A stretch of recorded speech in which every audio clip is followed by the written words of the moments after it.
Welcome back, guys. We're going to do Fantastic Four: The End, issue number 5 of 6. I'm really done with this series. This is one of the worst written comics I've ever read, or the most confusing, probably. That's it. The story goes absolutely nowhere. We are 5 issue in. I still do not know who is the main antagonist. I mean, people are getting beaten up by supervillains.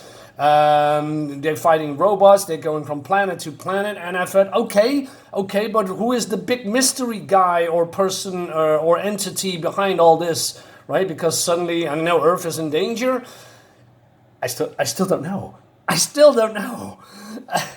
I think I'm making some. I try to make some sense in here, but probably I can't. But so let's go in and do this mess anyway. Yeah, we have, I want to say Alicia Masters, but that's not the case, but because it's the stupid haircut of Sue Storm, or Sue Richards, she is, per accident, stumbled upon Mole Man's lair way beneath the ocean, below the ground, and he has, I don't know, found the orb of Gnomon, whatever that is. And he wants to use it for power and youth, and he blames that the Fantastic Four will find him, and it's just, And she says, well, I knew nothing about your plan. Yeah, sure, dude. So she is escaping with her force field powers, and she jumps into lava, because that is totally what she can do. I mean, yeah, she can jump into lava. Yeah, she can use her force field to protect herself. But there's only one thing that I do know about Sue Richards. Invisible Woman's powers is that it's not blocking heat.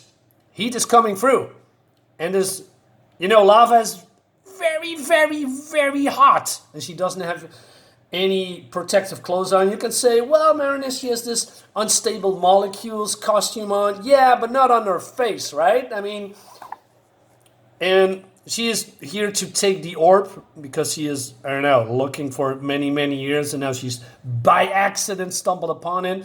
And we have the flashback, what happened in issue number 1, losing her children. That's the whole thing, right? She needs the orb to get her children back. That's the whole thing. So she is going down, finding the orb. But where do you need to go? It's not that you can look under, through lava, right? It's not water. It's not clear. It's just lava. You cannot see anything from your vision between here. It's all hot. So how is she's going to survive that?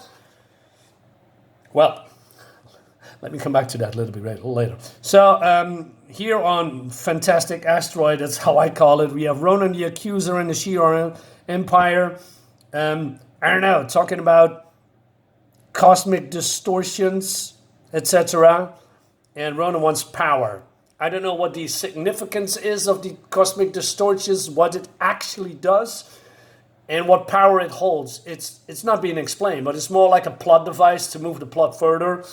All right, so we have Spider-Man comes in, and then parts of the Fantastic Four. So if I look, okay, Captain America can do something, but probably the strongest are the Hulk, She-Hulk, Spider-Man, maybe Luke Cage, and yeah, but that's about it, right? And they are taking on Ronan the Accuser. We have the Praetor here, and the Shi'ar superhero team. No way in hell they can beat them. I mean, this guy is Superman level, almost Superman level. He beat the Fantastic Four almost single-handedly, went toe-to-toe with the Hulk, so Hulk against him. But then we have all these other people, I believe this, I forgot this guy's name, but this guy is Wonder Man level power. He's ultra strong. And all these other, he's a telepath. I mean, these guys have no chance, except maybe the Hulk, if he looks a little bit more impressive than this one. I mean, it looks pretty weak to me. Anyway. So we see Johnny and Ben with Lockjaw, and they try to rescue Reeds because they saw in their, I don't know, transvision apparatus on their ship that he is in the negative zone. Now, longtime readers probably know that if people go through the negative zone, you cannot just enter the negative zone like these guys are doing. Why? Because the negative, it's an antimatter universe. They coming from the matter universe. So if they are here, they collapsing and everybody, explodes and turn to dust or, being vaporized. So there isn't some kind of a transition between the negative zone and the normal zone, right? So they need to transition in this particular zone here before they exit into the negative zone. But somehow, let's just dive in and jump right into the negative zone, which is impossible unless somehow they have the technology to do that now. But since nobody is going to explain it, I'm calling this BS out. All right, so a lot of talking here, and basically the point is, where is Reed? Well, I have a homing device. It's just wasting my time. Ads. All right, and then we have on Neptune's ring, we have the Mad Thinker and Diablo talking about, I don't know what, man. It's just all mumbo jumbo, and it seems that a lot of supervillains are being traitors somehow, working for the Kree or the Shi'ar. I'm not entirely sure. But then other parts of the Avengers are here, and then he's releasing the unstoppable Mandarize, but then Vision says, well, the thing has been roped open and only Captain Marvel here can stop it, for Ares releasing, and he also removed their personal blah, blah, blah. Okay, so they lost. God. And then we go to Doctor Strange and his daughter, right? And then, hey, it's Sue Richards. And she has the orb. How? I don't know. I don't know. I mean, she's gone. How did she get the orb? Is there something you can do? You could just go into lava and you then just get the orb? Is there no obstacles or magic incantations or enemies? No. She just grabbed it. I mean, yeah, screw out. She got it. And all right, so this is not Clea, by the way. She probably did it with Clea because, that. Anyway. So, and now they are talking to each other. Say, hey, wait a minute. Do I miss some kind of a conversation here? She says, hey, allow me to heal you. He says, no, time. He said, do you still want to stop me? I said, what are you talking about? You never met. I have pondered your cause since we last met. Wait a minute. You never met. I've read the book from 1 till now. You have never met. Unless, of course, this is outside of the comic book.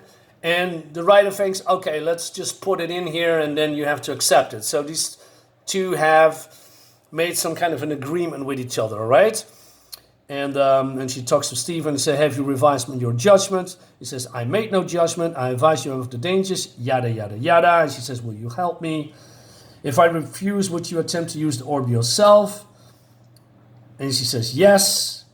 Man, this short haircut look doesn't do any... It just looks ugly. All right, so it's going to probably happen in the next issue. So the gist is that she probably wants to, get her kids back somehow, and there's a price to pay. Meanwhile, in the negative zone, Reed has been captured by Annihilus, right? And also the Super Skrull is here, and he wants to work for Annihilus, and he says, oh, yeah, you can work for me. Let's go to the mines. And she says, no mercy. All right. And then he says, you think yourself superior, attempting to construct byways of instant transmit through my realm. He says, you know about that? And he says, ha! He says, the disrupted experiment transits the inexplicable variables. It was you! And he says, yes, I did it. I destroyed it because I knew you would persist. And basically he's saying that his scientists, by basically sabotaging his Reed's work, they would figure it out how it all works because Reed never gives up, and then by doing that give Annihilus and his scientists more knowledge about breaching the gates to Earth, or the normal realm or the matter universe, if you will, right? And Reed acts if that's some kind of a big revelation, which is weird. I mean, He is sending probes into the negative zone who's getting destroyed. And not one time he thought, oh man, I mean, the negative zone is ruled by Annihilus. Who could have been? Who could have been, the one that destroyed my probes? Shit, I don't know. And then here's the so-called big revelations. Come on, man, he's the smartest man on earth. What kind of crap is that? What's kind of crappy writing? Anyway, so he says, your antenna is fixed on the region wherein our dimensions intersect. It is but a matter of time until synchronization occurs, and then will I expand, and then I will expand that poltergeist into a mighty rift. Conquering your universe, sending his swarm, and all right. So he's want to dominate, right? Now here comes the not so funny part. Ben, the Thing, and the Torch comes in, rescuing Reed, right? And I thought, okay, cool. There's gonna be some big fight between Annihilus and parts of the Fantastic Four, because Annihilus is so strong that he basically can wipe out, if he wants to, or if he's able to, wipe out the Fantastic Four. And what does Ben do? Reed says, hey, destroy that machine, reduce it to slag, I'll cover Ben. He says, no need, I got the Annihilus power rod. And and he's ain't nothing but this cosmic battery, and just punch him away, and that's it. That's how he wins. What? What is this crap? This is one of the most fearful and strongest foes of the Fantastic Four's villain roster. And you telling me that you just pluck his cosmic rod just like that, and then the fight is over? What kind of bad writing is that? This whole big thing, oh no, Annihilus, and then, oh no, he got Reed and he wants to take over the world, and then, oh yeah, no, it's just, I got this gizmo, and then, let's have coffee in our universe, the threat is over. Get wrecked, dude. What the hell? All right. This is so stupid, and we don't see him again, right? It's no way it is that easy. No freaking way. This is extremely bad writing.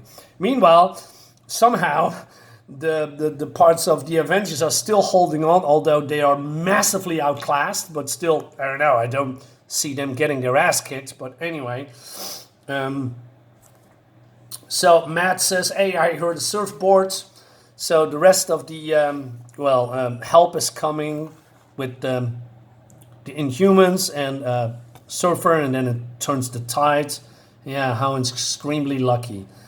Meanwhile, Reed is saying, hey, I'm going blowing this shit up, because if I don't do that, Annihilus will find a way to come into our universe. But if Ben was smart, he'd just, take the rod with him. So he cannot do that, because according to you, he's weak as a kitten. So did you just leave the rod in the negative zone so that Annihilus can pick it up again? Please don't tell me. Anyway, but we were never going, I don't know, because it's never going to be explained. Meanwhile, his wife is teleporting in with not Clea and Doctor Strange here.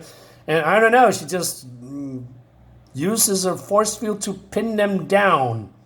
And she says, hey, what are you doing? And she says, look how all, weak they are looking, right? And she's, hey, I'm the power boss here. I can defeat you all with my power. I'm the strongest one here. I bet this is how the movie will work. Sue Richards is going to be the power babe, the power woman, the boss girl, right? He said, you need to do exactly what I ask you to do. All right, and then we have, I don't know, some kind of a useless segment, on the Shield arc, talking about that Earth may be under attack. And again, who is the enemy here? Who are you fighting? Why is the Earth under attack? Why is all these things happening at the same time, right? Nobody knows and nobody tells me, right? But then, I don't know. They say, oh, we know what we are up against now, right? Because now, the big reveal. The big reveal is that the entire Korean Shi'ar fleet is, I don't know, attacking Earth. For reasons. Okay. Now I have other questions, right? Let's go back to issue number 1. There's a lot of unexplaining things that are not explained. For instance, if you are watching my videos, you see that these guys are attacking, you know, these Frightful Four and other villains. Where is it? Come on. No, well, it seems that it's not here. But anyway, let's go back. Is attacking, you know, the Avengers, right? But then they are dissolving into goo, right? They're melting here as well. And they have their own life, and they are taking over some kind of a ship or probe or whatever. It's never being explained what that was. Why are the villains are melting? Was it the real villains? Was it robots? Was it, I don't know, clones that is being dissolved, right? They are not useful anymore. Somebody pulled the trigger.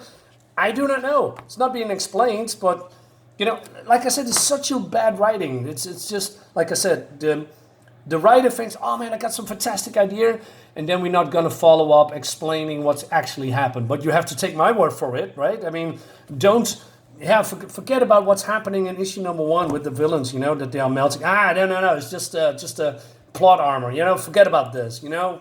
Who cares? You know, let's talk about this. You know, let's talk about this, right? This is crap. This is crap. Now I remember why I'm, you know,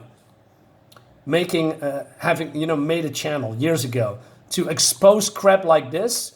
And now at the end, I'm gonna do one more issue. Then I'm gonna throw this on a pile of comics that I'm gonna sell or throw away, because I don't want this crap in my collection anymore. It's just embarrassing. Anyway, guys, thank you so much for watching. I hope you have a great day. I'll see you next time. Bye-bye.